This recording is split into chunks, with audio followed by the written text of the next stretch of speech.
السلام عليكم، عاملين ايه؟ يا رب تكونوا بخير. النهارده ان شاء الله انا جايبه لكم وصفه بسبوسه الشارع الصح، بنفس وطعم ريحه المحلات، مرمله كده وناعمه وشها ذهبي وشربتها مظبوط بالجرامات. وكمان هنتكلم مع بعض عن اسباب فشل البسبوسه وليه تنشف معاكي او سكرها بيكون بزياده، وكمان سر وريحه بسبوسه الشارع او بسبوسه المحلات. ولو انت صاحبة مشروع يبقى الفيديو ده ليكي. يلا بقى الغي اي وصفة قديمة كنت انت شفتيها قبل كده وتابعي معايا الفيديو خطوة بخطوة، ووعد مني النتيجة هتبهرك ان شاء الله. ولو اول مرة تشوفيني وتشوفي فيديو ليا اتمنى ان انت تتابعيني وتتابعي قناتي، علشان ان شاء الله الفترة الجاية هننزل فيديوهات حلوة جدا هتعجبك ان شاء الله. يلا بينا نبدأ ونصلي على الحبيب المصطفى سيد الخلق محمد عليه افضل الصلاة والسلام. نبدأ ونجهز وصفتنا. أول حاجة هجهز البولة بتاعتي، وأهم حاجة دقيق السميد. دقيق السميد لازم يكون دقيق نظيف جدا، هقول لكم ازاي دلوقتي. أول حاجة هنجيب نص كيلو من دقيق السميد، أنا هعايره بالكوباية. نص كيلو يعني 3 كوبايات من دقيق السميد، والحباية بتاعتي تكون متوسطة أو كبيرة، بلاش اللي هي تكون صغيرة. وبصي بقى دقيق السميد لما تحطيه على ايديكي كده ما يتلاقيش فيه أي فتات صغيرة زي الدقيق. دقيق السميد لازم تكون حبايته بحباية. هنضيف على دقيق السميد بتاعنا نص معلقة صغيرة من البيكنج باودر، بعد كده هضيف معلقتين كبار من جوز الهند، وده اختياري بالنسبة لك، حباه ضيفيه مش حباه مفيش أي مشكلة، بس هو بيدي ريحة حلوة كده. وبعد كده باكت من الفانيليا. تمام لحد كده، وأقلب المكونات الجافة كلها مع بعضها بالشكل ده. ولو انتي مش عارفة تجيبي منين دقيق السميد أو النوعية اللي بتكون كويسة ايه الأصلية، اكتبيلي في الكومنتات وأنا هرد عليكي إن شاء الله. تعالوا بقى نسيبها كده جانبا ونحضر بقى المواد السائلة بتاعتي. بصوا أنا جبت هنا كوباية إلا ربع من السمنة، أو ممكن تستبدليها بالزبدة، بس أنا سيحتها الأول في الطاسة اللي هي الصغيرة اللي انتوا شايفينها دي، علشان آخد المعيار صح، لأن أنا مش هينفع إن أنا أعيرها وهي متكتلة، دي أهم حاجة. وطبعا هنا درجة حرارة السمنة بتاعتي بتكون متوسطة، يعني أنا مسيحاها بس مش أكتر. بصوا بقى هضيف عليها معلقتين كبار ممتلئين من عسل الجلوكوز، وده اللي بيحطوه الحلوانية في الحلويات دايما، ده لأن هي بيعادل نسبة السكر وفي نفس الوقت بيديها كده ترابط بالحبيبات السميد بتاعة البسبوسة، فعشان كده بقولك دي مهمة جدا. هقلبها كده وطبعا هتبتدي تدوب معايا، لأن طبعا السمنة أو المادة الدهنية بتاعتي درجة الحرارة بتاعتها دافية شوية. هقلبها كده شوية وخلاص ما شاء الله ابتدت اهي تعمل معايا. هبدأ بقى ان انا اضيف ايه، هضيف معايا السكر، نص كوباية من السكر. وطبعا ما تضيفيش اكتر من كده، لان انا عايزه اقول لكم انا بحسبها طبعا نسبه السكر اللي انا ضفتها هنا مع الماده الدهنيه غير نسبه السكر اللي هتضاف كمان مع الشربات، فعشان ما نسكرهاش بزياده. بعد كده هضيف معايا كوبايه الا ربع من الميه، وهنا قلبتهم كلهم مع بعض، وراعي طبعا ان درجه الحراره الكميات كلها مع بعضها تكون درجة حرارتها تكون عادية زي درجة حرارة الجسم كده. تمام. هبدأ ان انا انزلها بقى على المواد الجافة على السميد بتاعي بالشكل ده، هنزلها عليها كلها، وابدأ ان انا اقلبهم مع بعضهم بالسباتولا كده او بايديا. بس اهم حاجة مش هعجن يا جماعة، ما فيهاش عجن خالص البسبوسة، انا بس بمجرد ان انا بخلط المكونات كلها مع بعضها. وتلاحظوا طبعا ان انا في السمنه اللي انا ضفتها دي، السكر اللي انا ضفته طبعا هو ما دابش كله، يعني داب جزئيا مش اكتر من كده، فعادي مفيش اي مشكله. تمام. هقلبها كلها مع بعضها كده كويس جدا. ولما اجي اشوف بقى المكونات هلاقيها عامله زي كده رمل البحر اللي بيكون عليه ميه، يعني بصوا الرمله لما تكون مخلوط عليها ميه بتبقى مرطبه كده شويه. بصوا هقول لكم دلوقتي، بصوا عامله ازاي، بتبقى بالشكل ده. وزي ما قلت لكم اهم حاجه ان يكون نوع الدقيق السميد يكون نوع ممتاز. بصوا كده انا حضرت الصينيه بتاعتي مقاس 30، هبتدي ان انا انزل عليها البسبوسه. طبعا الصينيه بتاعتي انا دهناها كده بنسبه بسيطه من السمنه او الزبده، وانزل عليها خليط البسبوسه بالشكل ده. هبتدي بقى ان انا افردها كلها لحد الحواف، عشان كلها يكون سمك واحد، ما يبقاش فيه حتت تبقى مرتفعه وحتت تكون منخفضه فيها، لازم كلها تكون سوا واحد. انا ابتديت ان انا اقفلها كده بالسباتولا، وبعد كده هبتدي اضغط عليها بايديا علشان اظبط السطح بتاعها. بصوا بقى انا جبت هنا، دي حاجه اختياريه بالنسبه لك، عايزه بقى تعمليها حاجه كده واو يعني جامده، طبعا البسبوسه بتبقى حلوه معاها جدا، البندق بيديها طعم خطير جدا. عايزه تعمليها ساده مفيش اي مشكله.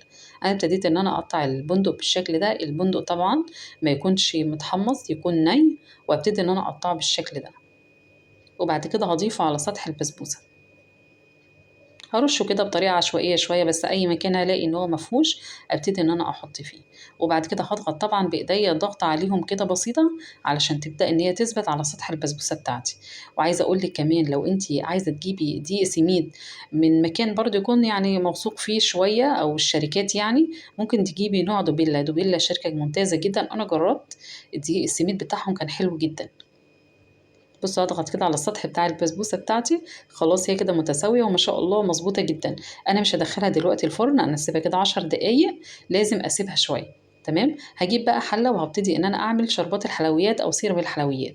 هجيب معايا هنا كوبايتين ونص من الميه، بنفس الكوبايه اللي انا عايرت بيها البسبوسه. تمام. وهجيب معايا السكر، عاير معايا كوبايتين من السكر بس. زي ما قلت لكم احنا مش هنسكر البسبوسه بتاعتنا، احنا هنخليها سكرها متعادل كده عشان تطلع مظبوطه. وبعد كده رشة من عصير الليمون، أو ممكن تضيفي ملح ليمون رشة كده بسيطة، وباكت من الفانيليا. والاتنين هسويهم مع بعض. بصوا هعمل ايه، هدخل البسبوسة بتاعتي، أكون طبعا مسخنة الفرن مسبقا على 180 درجة أو 160 درجة حسب نوع الفرن بتاعتك. أهم حاجة يكون الرف الوسط، وما يكونش الفرن بتاعتي تكون عالية عشان تستوي كده براحتها. دخلت البسبوسة خلاص الفرن، وهبدأ بقى ان انا اخد الحلة اللي فيها سيرب الحلويات واحطها على البوتاجاز. الاتنين بيبتدوا ان هو يستوي في وقت واحد، لان لازم البسبوسه بتحتاج الشربات يكون سخن عليها ينزل عليها على طول. هقول لكم ازاي دلوقتي. بصوا كده بيبتدي الشربات ان هو يغلي غليتين كده، واول ما بيبتدي يعمل فقاعات من تحت كده اطفي عليه، لان انا مش عايزه الشربات يتقل معايا. شربات البسبوسه لازم يكون خفيف، ما يبقاش تقيل، دي اهم حاجه في الوصف. تمام. عشان تتشرب كلها. كده خلاص انا قفلت على الشربات الحلويات بتاعي وجاهز بالشكل ده. اعمل ايه بقى الخطوه دي اللي بيدي ريحه جميله جدا في محلات الحلواني؟ هي دي اللي انا قلت لكم عليها قبل كده في فيديو، قلت لكم عن استخدامات قصنص الحليب. ده قصنص الحليب، او ممكن كمان تستبدليه بايه، بقصنص السمنه البلدي. الاتنين حلوين جدا، بيدوكي طعم خطير قوي في البسبوسه. لو انت صاحبه مشروع يبقى هو ده. يلا بقى البسبوسه طالعه كده من الفرن، انزل عليها على طول بشربات الحلويات اللي احنا عملناه. هستنى شويه، هلاقيها ان هي ابتدت تتشرب معايا، بس لسه سطحها لسه مش طري شويه. هنزل تاني شويه كمان من الشربات. تمام لحد كده، يعني انزل بالتدريج مش مره واحده. وابدا ان انا اميل الصينيه من جميع الاتجاهات عشان يبدا الشربات كمان ينزل في الحواف بتاعتها، وكلها تتسقي كويس جدا بشربات الحلويات اللي احنا ضفنا. بصوا زي ما انتم ما شايفين كده.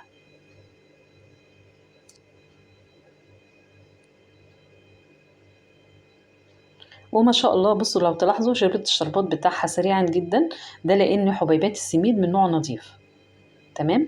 هدوس عليها كده، بصوا تلاحظوا بقت طرية. تمام، مش محتاجة شربات تاني خلاص. اغطيها بقى بصينية اكبر منها، او غطا يكون كبير عندك، واغطيها واسيبها كده يعني لمدة مثلا 7 ل10 دقايق. اديها راحتها كده شويه. هشيل بقى من عليها الغطا وابص عليها كده، هي خلاص اتشربت الشربات بتاعها. السطح بتاعها بقى طري جدا. البسبوسه دي رهيبه يا جماعه، رهيبه رهيبه. جربيها بالطريقه دي والله تعجبك جدا. وسكرها مش زياده خالص، سكرها مظبوط. وبصوا بقى القطعه انا جايبها لكم من نص الصينيه، بصوا كده الجمال. بصوا الطعامه مرمله ومفروله كده، خطيره خطيره. وزي ما قلت لكم اهم حاجه دي السميد. وسطح الصينيه بتاعتي مش مشقق ولا اي حاجه، يعني معنى كده ان هي مكوناتها كلها مظبوطه. تعرفي منين ان البسبوسه بتاعتك ممكن تكون جافه، او ممكن تكون نوعها مش كويس نوع السميد، او مكوناتها فيها غلطه؟ ده لان لو انت بتبص عليها كده اثناء التسويه هتلاقي عامل تشققات، انما انا بقرب لكم ليها الكاميرا بالشكل ده ما فيهاش اي تشققات خالص زي ما انتم ما شايفين. سطحها ما شاء الله ذهبي، والقاعده بتاعتها كمان ذهبي، ما فيهاش اي تشققات، وشاربه الشربات بتاعها كله، ومفروله ومرمله زي ما انتم ما شايفين كده. احلى بسبوسه ممكن تاكلوها الفتره دي. بصوا بجد هتعجبكم جدا جدا جدا وجدا جدا، دي على ثقه انا بقولها، لان انا عملتها وبعملها على طول بالطريقه دي. بتعجبنا كلنا، وكل اللي يدوقها من ايدي يفتكر ان احنا جايبينها جاهزه. محدش بيفتكر خالص ان انا عاملاها في البيت بطريقه سهله وبسيطه. وزي ما قلت لك لو انت صاحبه مشروع اعمليها بالطريقه دي، هتعجب كل اللي يدوقها منك ان شاء الله.